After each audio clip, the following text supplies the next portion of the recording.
that the Civil Rights Bill should not have been passed, and black people were in a better place in the 1940s when they had segregation and did not have freedom. You cannot say in no uncertain terms that George Floyd was a thug and Martin Luther King Jr. is not deserving of a holiday. You can say that. And I don't know why y'all keep trying to, you know what, I do know why. Because Charlie Kirk was holding the mirror to all of y'all, especially these pimping preachers in the pulpit like him, because what he really was calling out with George Floyd was a thug. George Floyd was a drug addict. On top of that, people act like George Floyd was this activist, this politician that was running to clean up the hood, but that's not what he was. Yeah, he was a father, and that's what Charlie Kirk, when he used to call him a scumbag.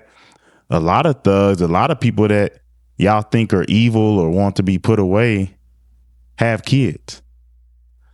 So to try to use that, and then when we say Charlie Kirk had kids, he wasn't out in the streets causing trouble. He was trying to spread a message of unity. And as far as King, his criticism of King was basically, he said that the dude wasn't faithful to his wife. Charlie Kirk never said anything racist towards King. What he said was, I don't feel like he's deserving of anything because he preached unity in public, but couldn't do that at home.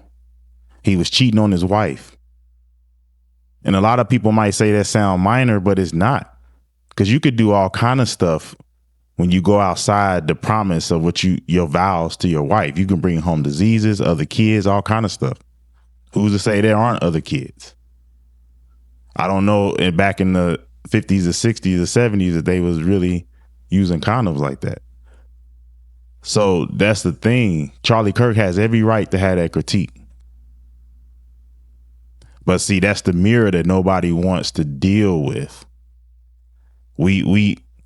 Whoever we put up as our hero, nobody can critique them.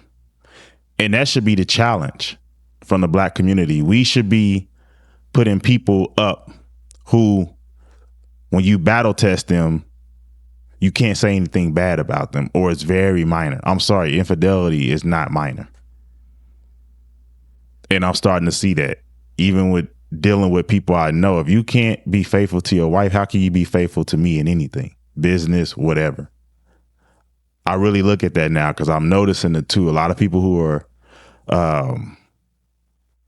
not faithful, it tends to show in other things, with them being shiesty or willing to cut certain corners, or, do things that aren't right to get certain riches or, resources. So yeah, Charlie has a really good reason to be critical of that. All right. My heart is mourning today from pastors and churches all over this country who are going to have moments of silence and celebrate somebody who is trying to take the nation backwards. But today we stand. Now we got to stop saying that. Charlie Kirk is what the nation moving forward is. But when you got these race hustlers, that's what Jamal Bryant is, the new race hustler. He's the new Al Sharpton, Jesse Jackson. Well, him and Roland Martin in the same class, it seemed like. These dudes are the ones taking America backwards. It's like the black community has this whole narcissism now that if it doesn't look like it's for them, if it doesn't fall into what they want, they pout about, then it's taking the nation backwards. And you're taking the nation backwards by trying to focus on one race. We went after white people for that. And then they made the laws equal. And that's where the shit should have stopped, but it didn't. This is what I'm noticing, this with every movement. Feminism, there was a point where the shit should have stopped and it didn't. And then it went from you got it negative, and then you come where it's zeroed out equal, and then now they want to push it up further. That becomes the supremacy. They want to say white supremacy, but what I'm really seeing is black supremacy here. Because as I keep debating people about racism isn't as big as y'all want it to be, and they come after me, I tell them, I'm like, okay, let's battle test this. Go to your Secretary of State Corporations Division, go under the LLC application, and tell me where there's a race requirement. There isn't any. And then people want to go say, oh, well, you know, if we do start an LLC, they come burn it down like Tulsa. And I'm like, well, have you looked into Kansas City where they're putting $500 million into the black sector that used to be part of the Chitlin circuit, where a lot of the jazz musicians, Fats Domino, a lot of them went and performed? Yes, if y'all did not know this, go look up Kansas City 18th and Vine. They are putting a lot of money into it. I think they're like taking the streets away to where it's like a walkable area. They got new apartments over there, businesses and everything. But black people want to be stuck on slavery, Jim Crow, and all these other things so much that they can't even see past it. And even Kirk's criticism of Jim Crow is saying blacks were in a better position. Byron Donalds also said this and got attacked. What they're saying is, if you look at the numbers, statistically, more black men were married, more black men had better businesses, because right after slavery, black men were doing great. Black men were set to outpace the white community. We were killing it. And you know what? That's competition. It wasn't fair. It was very dirty on the white community, but that's the competition, and you can't stop. When you play football, you line up at scrimmage, you trying to advance forward, but you got a team in front of you. That's just life. So we can't give up, and we haven't given up. The problem is we got people like Jamal Bryant and all these other victims, D.L. Hughley and the rest of them, they got the bigger voice right now. And they got one up on us with the media to try to paint people like me as coons and Uncle Toms, when we're the ones really pushing for competition out here. And leaning on the cross, because I want you to hear it from your pastor. The cross is higher than the flag. Come. Did y'all hear what I just said? I said the cross is higher than the flag. So if the cross is higher than the flag, why are you going at Charlie so hard? Because the cross was first with Charlie. And the fact that we put in this cross thing, which is weird to me, because it's almost like symbolizing Christianity, which I don't think you're supposed to do. But going off of what he's saying, if you really put the cross above the flag, you wouldn't be on here preaching this bullshit you preaching. You would be honoring Charlie Clark. You would be like, I disagree, but you wouldn't be all offended on this King stuff, because you would really see that he was trying to hold King accountable. He never said one thing racist. He didn't like the fact that he cheated on his wife, which was verified through documents, which is what they were trying to use against him to silence him. Was the weakness that he had. He couldn't keep his shit in his pants. That is a fair criticism. And this is the problem that I have, that these preachers and these black leaders won't point that out. They won't point out, if you're going to be a leader, if you're going to preach the gospel, if you're going to preach anything, prosperity, whatever it is for the black community to do better, you probably should have your shit together.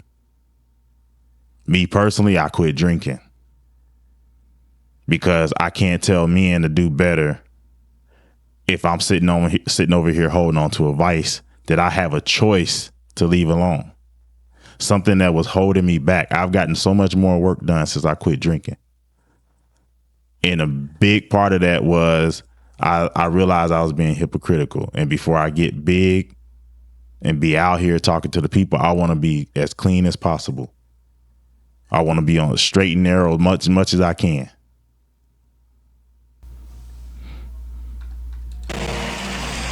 So I wanted to pray for this nation. I wanted to pray for our community and pray for our people all over this country, because people are feeling emboldened to be racist, emboldened to be misogynist, emboldened to promote the values of white supremacy. Everything he just said, yo, this shit is getting on my nerves. Did you see what he just said? He basically don't want anybody doing the right thing. Because if you do the right thing, they call it racist. You do the right thing, they call you misogynist. Basically, he's feeding to the people who are on this pro-black, only black thing, which is anti-American. The whole reason America was founded is supposed to be a melting pot, and we are supposed to be Americans first. If you try to lead the black community and get the women off the streets and to be married, he's going to go against that. Why? Because these black women that's in his church is funding him.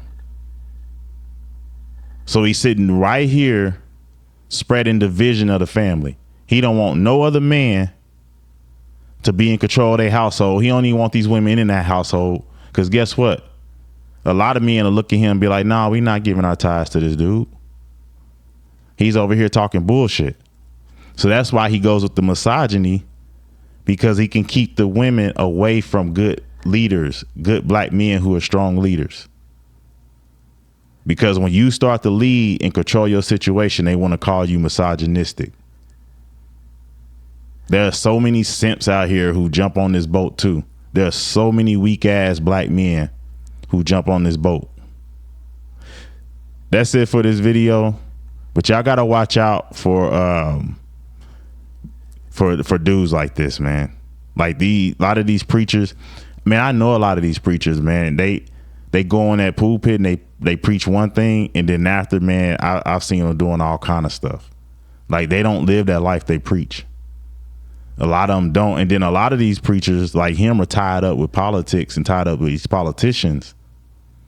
Because you got to understand, these churches now have became nonprofits. And when the government sending out all this funding and stuff like that, these churches get up, like these type of guys, they get up mixed up in that, and they getting that money. And then they still getting your offering. They need the crime in the city. Because guess what? The crime in the city is pushing out the grocery stores, pushing out the businesses that can thrive out the community. And then you lead the church that could control all this stuff, bringing in profit from these programs. That's why they don't want they don't want Trump coming in with the National Guard, because Trump can come in and clean all that up for way cheaper.